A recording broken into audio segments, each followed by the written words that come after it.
Hi అండి అందరికీ.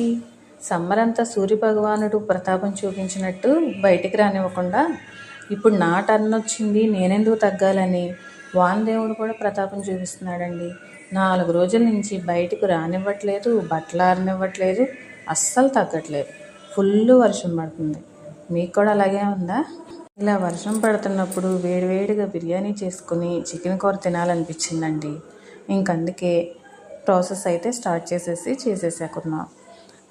వేడివేడిగా తింటుంటే చాలా బాగుందండి. బయట ఒక పక్క వర్షం పడుతూ ఇలా బిర్యానీ చేసుకుని చికెన్ కూర తింటుంటే సూపర్గా ఉంది. అందుకే మీకు కూడా చూపిద్దామని వీడియో అయితే తీశాను. మీ అందరికీ నచ్చితే కనుక ప్లీజ్ నా ఛానల్ని లైక్ చేయండి, సబ్స్క్రైబ్ చేయండి. నచ్చిద్దిలేండి. ఈ చికెన్ బిర్యానీ నచ్చండి ఎవరికి చెప్పండి. ఏమంటారు? మీ అందరికీ మా చికెన్ బిర్యానీ నచ్చిందా? Thank you.